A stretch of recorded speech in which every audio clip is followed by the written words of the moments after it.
여러분 안녕하십니까? 오늘은 200의 여산요, 기노시어, 허주시를 공부합니다. 제목이 길어서 여산요라고 약칭하겠습니다. 200 시리즈 마지막 작품입니다. 그래서 오늘 200의 만년 최고의 걸작을 골라보았습니다. 이번 주와 다음 주 두 편으로 나누어 감상합니다. 당시 300수에 수록되어 있는 작품입니다. 200의 창작 시기를 청년, 중장년, 만년의 세 개 시기로 나누어 볼 때 청년기에는 장진주가 최고의 걸작이고 중장년 시기에는 촉도난, 마지막 만년에는 당연히 이 여산요가 최고의 걸작입니다. 즉 장진주와 촉도난 시를 합쳐놓은 것이 오늘 공부할 작품입니다. 시의 편폭이 길고 좀 어렵지만 200이 죽기 전에 남긴 최고의 걸작이어서 감상하지 않을 수 없습니다. 시는 작자가 760년 야랑으로 유배를 갔다가 사면을 받고 돌아와서 이듬해 지은 작품입니다. 이백은 사면을 받은 후에 강하 즉 무창에서 지금의 구강이 심양으로 가서 여산을 유람하면서 지은 작품입니다. 이백의 만년 행적도를 잠시 보기 바랍니다. 이 시는 전체 29수로 구성된 장편 7원 자본체 고체시입니다. 크게 4개 단락으로 나누는데 2개 단락만 공부합니다. 도입 부분 6구를 보도록 하겠습니다.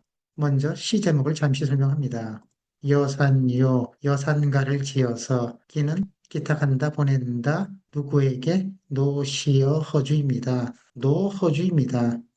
젊은 시절 함께 유람한 적이 있던 이백의 우인입니다. 그가 시어라는 관직을 지녔기 때문에 노시어 호주라고 표현한 것입니다. 먼저 도입 부분 보겠습니다.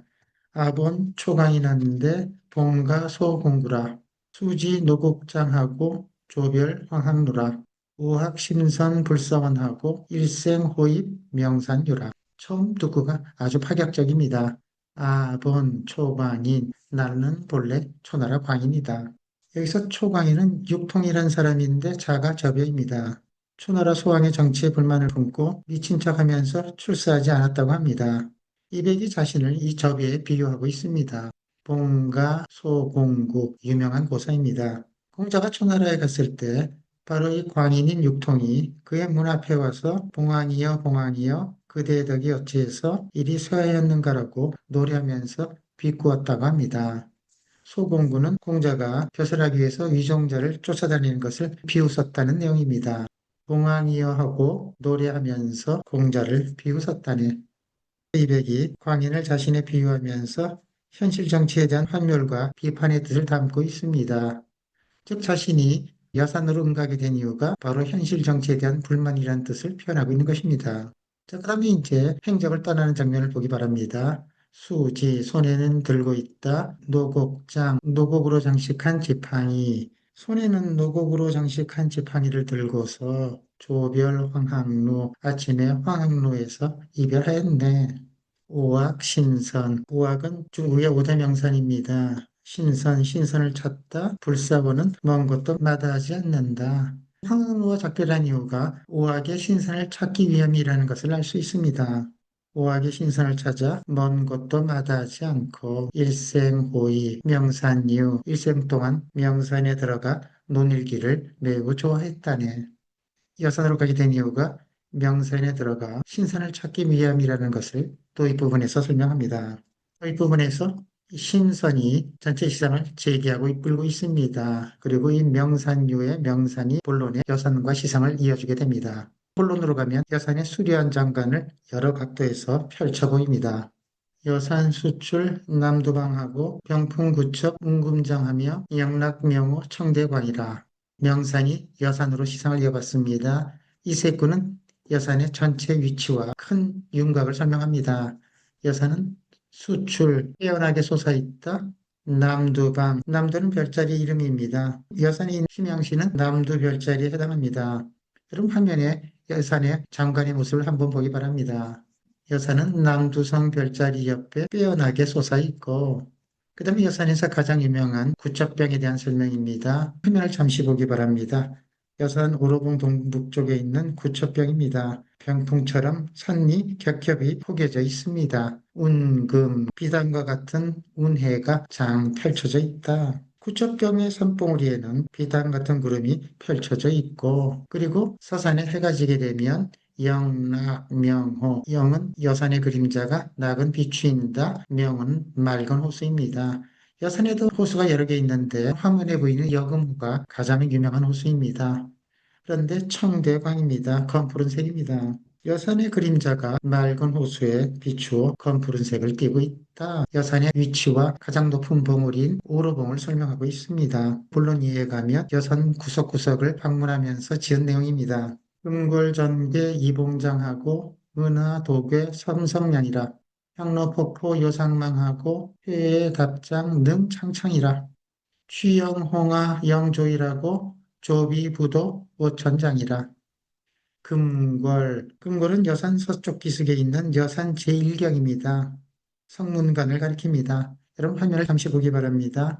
이곳에는 높은 두 봉우리가 솟아있는데 마주보고 있어서 성문과 같다 그래서 붙여진 이름인데 성문을 금골이라는 이름으로 바꿔서 표현했습니다. 높은 두 봉우리 사이로 성문관 계곡이 쭉 펼쳐져 있고 먼저 성문관을 방문하고 있습니다. 성문관은 202 한 차례 은관적이 있고 많은 신인과 묵객들 그리고 관리들이 찾아오는 매우 유명한 곳입니다.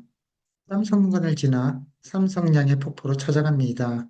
은하 삼성량은 여산 제1기관이라고 하는 삼척천 폭포를 가리킵니다. 여러분 화면에 잠깐 보기 바랍니다. 여산의 수많은 폭포 가운데 가장 유명하면서 중국의 4대 폭포 가운데 하나입니다. 폭포가 3단으로 떨어져 내려오기 때문에 붙여진 이름입니다. 은하는 폭포를 가리킵니다. 도괴는 거꾸로 매달려 떨어진다.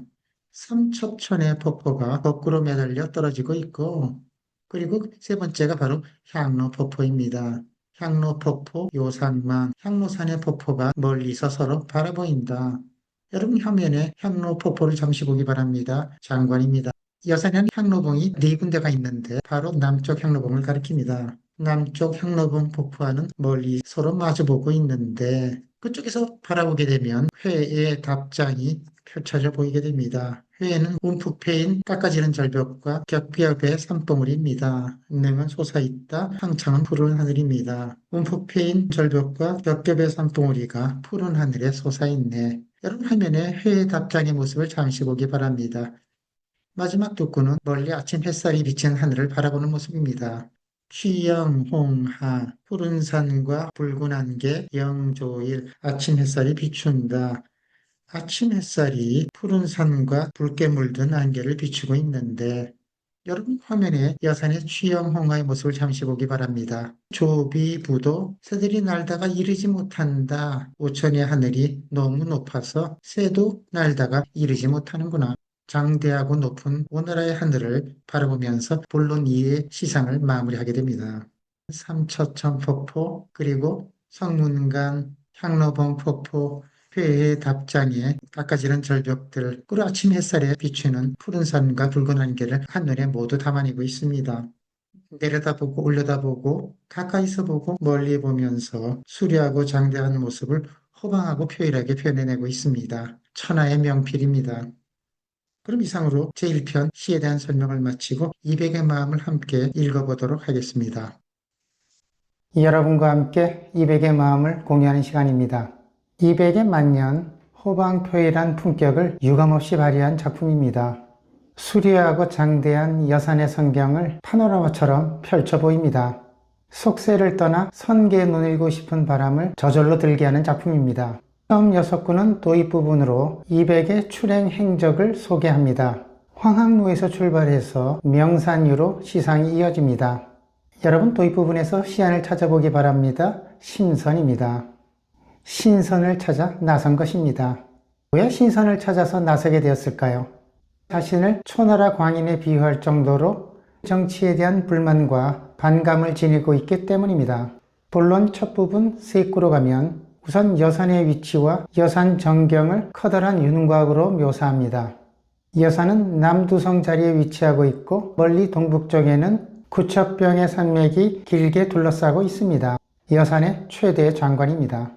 그리고 해가 진 무렵에는 여산의 그림자가 거울 같은 호수에 짙게 드리워집니다. 다음 6구로 가면 전체적인 윤곽에서 카메라 앵글을 위로 올려서 세미하게 여산을 펼쳐 보입니다. 먼저 여산 서쪽을 찾아갑니다. 두 봉우리 사이에 성문관 계곡이 한없이 펼쳐져 있습니다. 이어서 여산 제1기관으로 찾아갑니다. 삼척천 폭포가 하늘에서 은하수처럼 3단으로 층지어서 떨어집니다. 그리고 반대쪽을 바라보면 남쪽의 향로봉의 여산폭포가 서로 마주보면서 비루지카 삼천척하고 있습니다. 이제 마지막으로 멀리 하늘을 바라봅니다. 아침 해가 떠올라 푸른살을 비치고 안개를 붉게 물들이며 새들이 날아 올라갑니다. 그런데 하늘이 너무 높아서 새들이 더 이상 날아가지 못합니다. 아름다운 여산을 바라보면서 흥취에 젖어 순식간에 여산가를 지어냅니다.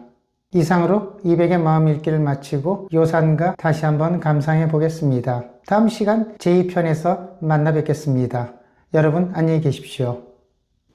나는 본래 초나라 광인 저기와 같은데 엉망이여 하고 노래 부르며 공자를 비웃었다네. 손에는 노곡으로 장식한 지팡이를 들고서 아침에 화학로와 작별하였네. 우아의 신선을 찾아 먼 곳도 마다하지 않고 일생 동안 명산에 들어가 노는 길을 좋아하였네. 여산은 남두성 별자리에 뛰어나게 솟아있고 부처병에는 비단 같은 구름이 펼쳐져 있으며 여산의 그림자가 맑은 호수에 비추어 검푸른 색을 띠고 있네. 높은 두 봉우리 사이로 성문관이 한없이 펼쳐져 있고 삼척천의 폭포가 거꾸로 매달려 떨어지면 남쪽 향로봉의 폭포와는 멀리서 마주보고 있는데 둥둑 트인 절벽과 겹겹의 봉우리는 푸른 하늘에 닿을 듯하구나. 아침 햇살이 푸른 산과 안개를 붉게 비추고 있고 여산이 하늘이 너무 높아서 새도 날아서 이르지 못하네.